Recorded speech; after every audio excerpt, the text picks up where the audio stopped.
Are you Miss or Mr.? For the duration of this case, I will refer to as Mr. for legal terms. Mr. Chernell. Correct. Okay. Ms. Female, you and the defendant dated for how long? 2 years. And according to what I read, during part of that period of time, you lived at your mom's house. Yes. From when to when? From January to May. Of what year? 2021. Had you lived with each other prior to that? Yes. Where? At his mom's. And how long had you lived at his mom's? About a year, once I turned 18. Prior to your moving into his mom's, were you ever together? Yes. Where? Well, we didn't live together. We were just, we were seeing each other, I mean. From when to when? From April to December of 2019. And then I moved in at the beginning of 2020. So for a long time. Did you have plans to marry and Yes. that you discussed it? Yes. True? We had those conversations, yeah. Great. This case actually has to do with funds that you put in to a car that was supposed to be used by both of you, but since you didn't have a license, the car was put in your name. And the relationship took a bad turn, and you have the car. Is that right? Yes. And you, Ms. Pinel, want the money that you put into the car. Yes, we agreed that I would get my half of the money if he kept the car. Well, you didn't put in half the money. You only put in, according to you, a deposit. Yes. So you're not entitled to half the car. At most, you're entitled to your deposit back, and that's what I have to determine.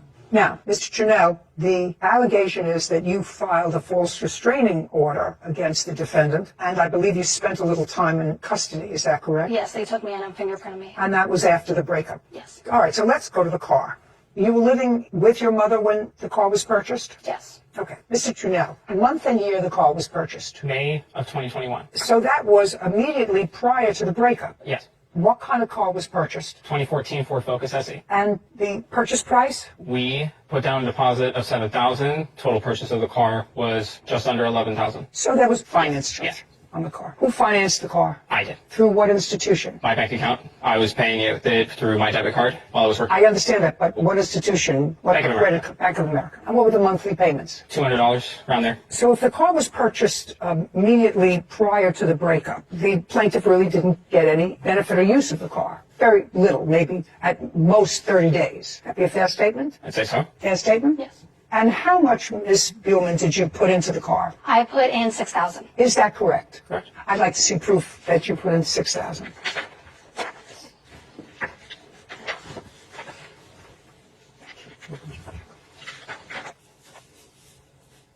And then I also have bank statements. Sarah, would you do me a favor, just add up these figures for me, please? I'd like to see the bank statement. There's one page that is not highlighted. Totals to $7,000, Your Honor. What is this that you gave me? My bank statements for what I paid at CarMax, and then what I take out, I did because I did a cash deposit. So everything I took out at the ATM, I put right into my cash flow envelope I have for savings for the car. But there are 2 CarMax transactions. I did it in cash because I was told that it would be cheaper if I did it in cash because it won't be taxed if it was compared to a card. Yeah, but these figures don't add up to the same thing as that. Well, he did pay a little because that is $7,000. No, but these figures I have on the 13th of May, which is when this car was purchased. I have you took out $800, you took out $1,520, you took out another $100. Yes. I may be missing something, but that's all I see. No, and then, like I said, the ATM on the other 2 bank statements, it says $700, $800, and I believe another $500 for everything I took out in cash for down deposit. I'm not following that. Are you understanding? Take a look at this. Yeah. So she's saying that these PNC bank statements was cash withdrawals Yeah. that she then used towards, I'm assuming, this large $5,380 first bill, because the totals from this are only total to $2,420. Right, well, that's all I have. That's your bank statement. This thing that you handed me first is actually unreliable because my 14-year-old child could make that up on a computer. I'm looking at your bank statement, which looks different from my bank statements, but I'm prepared to accept it. Do you have the invoice for the car that you purchased? I have the contract, the bill of sale. Contract. Yeah, I'd like to see it.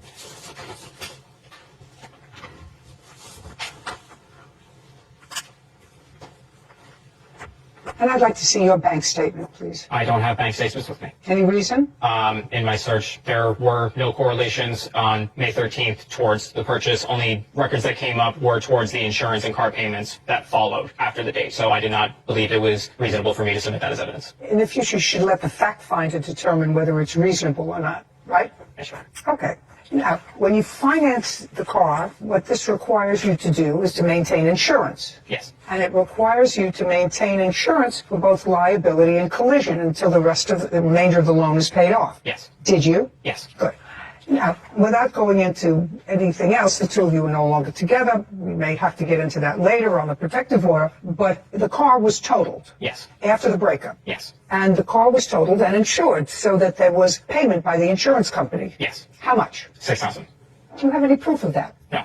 Now, when you received the $6,000, the balance of your loan was $7,000. When was the car totaled? September 29th of 2021. So you had the car for a few months and made a few payments. Yes. Okay. Well, this looks to me as if she put down most of the down payment. Yes. And that at most you paid registration, tags, and a couple of car payments, which didn't total $6,000. Correct. Well, why didn't you give her the rest of the money? Are you following me? I mean, that doesn't seem like rocket science. It wasn't your money. The two of you broke up. And it's clear to me that you had a minimal investment in this dollar-wise. The reason I didn't was mainly because I was the only person that could hold on to the car and keep it legally. Because it was under my insurance, I was able to finance it from there. Okay. Well, what you should have said to me was, I got a check for $6,000, but the $6,000, didn't that have to go to Bank of America? Yes, it did. It went to Bank of America, went to my account. I used it towards paying off medical bills from the accident, and I used it towards rent for my home. Well, why didn't you use it towards paying off the car loan? The insurance company had paid off the rest of what I was owed to pay on the car to CarMax. They paid it off. Oh, so they paid it off, plus they gave you $6,000. No, let me correct.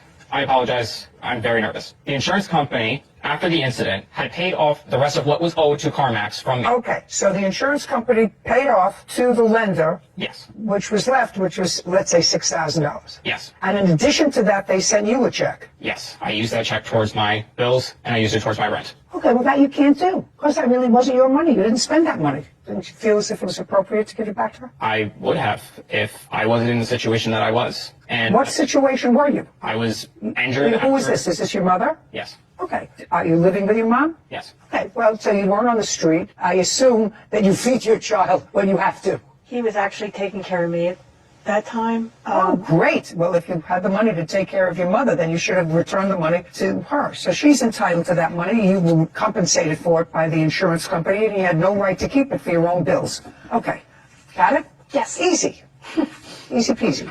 Now, next is your allegation that he assaulted you and filed a false restraining order. Yes. Okay, so now let's jump to you are no longer living together. This is after May of 2021. You had an encounter, according to your papers, with the defendant. Tell me when and where that happened. So October 6th, at a Gloucester City Park, right down the street from where I was staying, so I walked there. And we both agreed for me to pick up my things because he still has some of my belongings. Did you make the appointment to meet by text, by email, Yes. text? Yes. Anybody have those texts? Let me see if I do. I do not. My phone was destroyed. I only have the text from when he texted me the car accident when I said I was planning to take my car back. And right after that, I then planned to meet up with him to get the rest of my stuff back. Okay, well, you don't have the text No, I involving that. Okay, so you did in fact meet at a park. Yes. How did you get there? I walked there. I was staying at a friend's house. How did you get there? I drove my mother's car. Okay, now you're in the park. Tell me what happened, and this is in October. Yes. Go ahead. So we meet at the park, and he gives me my belongings, and then I asked him because throughout the breakup and afterwards, I knew there were some things he was hiding from me. So I asked him if he was hiding anything, and to get some closure, I just wanted the truth. And so from then, he was getting a little frustrated about it, and I was just saying, I don't know what I did wrong. And then he threatened to hit me, and then I said, You said to him, I don't know what I did wrong. Yes. Because he moved out. well, from the reason he told me we broke up, he said it was mental illness. And then I felt like I wasn't helping if I could do any more. I felt like I could have done more because I was very accepting of who he is now. And so since that happened and I was so accepting of him, then he threatened to hit me. And I was very confused. And I just said, okay. And then he shoved it and swung at me. And at no time did you hit him? After that, I did defend myself and I did hit him. What did you hit him with? Just my hands, I pushed him just to get him off of me. Was he injured? By scratches, yes. Where? On the face, there was like 2 scratches I saw. And what about you? I had bruises on my shoulders, both shoulders, and then I had a swelling on my head. Either of you have photographs of the injuries? I I'd like to take a look at them.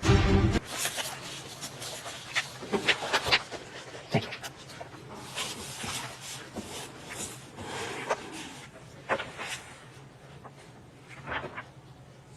Okay. How how did it end, the incident in the park? So I just pushed him on the ground and I walked away. And where did you go? I first went back to his house. I did go to his house because he still had one of my big bags. Okay, so after this incident, you pushed him down. You went back to his house with him? No, I with my friend. Well, your friend wasn't with you in the park. Yes, I walked to my friend's house. I let him know what happened, and then we drove to his house so I can get the rest of my belongings that I couldn't carry home. And what happened when you got to his house? So I told him, I said, hey, I'm sorry. I even put my hands up, and I'm like, I just want the rest of my belongings back because I didn't think I would get it back. And so then he just told me, sorry, I told you I was mentally unstable. And I'm like, I just want my stuff back. And I grabbed it and I left. So you got your things back? Yeah. And you both said, I'm sorry. Does that sound correct? No. Well, tell me your version of, you had this argument in the park. We had an argument in the park. She was asking me questions about why the relationship had ended. I had explained that it was through emotional turmoil, mental illness, and that she was not being very supportive. She was very toxic, and she was very aggressive with me. And when I had told her that I was going through all of this stuff and that I felt bad for things that happened in the relationship, I told her that you need to understand that you did me wrong too. She said, so what? I pushed her. She swung first. I swung back. We fought. We broke up the fight in the beginning. I apologized. Her items were on the ground. I picked them up. I handed them to her. She punched me in the face twice. Post that, grabbed my hair, pulled it, and then we broke up the fight after. I got in my car. I went home first. She went back across the street to her friend's place. I was at the apartment. I was just talking to my landlords about some stuff that my mother and I had to take care of. I don't exactly remember. As I was coming back up from the apartment, her and her friend had walked up, threatened to charge me with assault, and demanded the $7,000 for the car. Then and there. I said I didn't have it. I apologized for what had happened. You didn't have it? You apologized for spending the money? Yeah. That's what part of the argument was about, back at your apartment. Well, there wasn't an argument on that. I apologized for it, but she still wanted the money. She demanded the money. Well, so the money was part of the argument. Yes. Did you both go to the police station? Yes. And who went first? I did. But you didn't go to the police station immediately after the incident. You went to the police station after she said she's going to charge you with assault. Yes. And do you have a copy with you of the police report that you filed? Yes, I do. Thank you.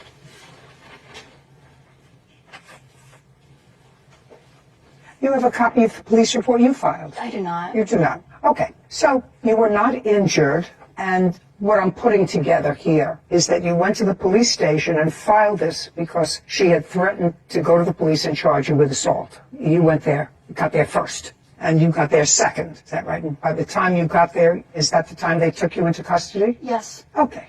Did you ever, Mr. Trunell, seek medical attention for any of these injuries that I see in these photographs? No. The answer is either yes or no. No. And you do acknowledge, Mr. Trunell, that the initial aggressor, physical aggressor, which is what you testified to. Let's go back to his initial testimony, Whitney. I believe he testified that, not sure she was aggressive, she was loud, she wouldn't accept it, and he pushed her. I would like to get the exact wording.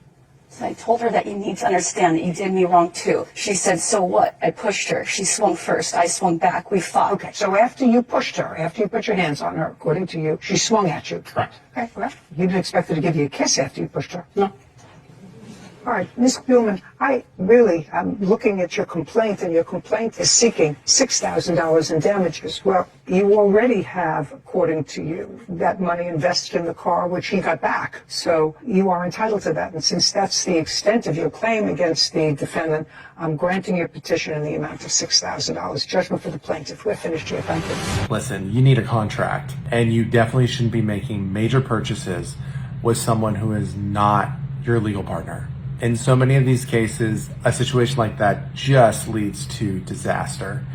Everyone's a little different, but this case is an example as to why you need to protect yourself and you need things in writing. I can understand mental illness being a factor as to why a relationship doesn't survive, but I don't understand how this one in particular led to violence. They've admitted to being the aggressor, admitted to spending money that was designated for the car on other things, but money from an insurance company isn't the same as a gift. That was designated for the car, and so clearly she should have been paid back. And that's why I'm a little confused as to why the defendant resorted to violence by pushing her away in their final confrontation when he admitted to being at fault. That's just an interesting response to me, and maybe that has something to do with the mental illness that he claims that he's been going through. A tough situation though between them. That's a tough relationship and a bitter ending. Hopefully both of them were able to come away from this case and found love elsewhere. But let me know what you think about this case. Have you been in a situation like this? How did it end?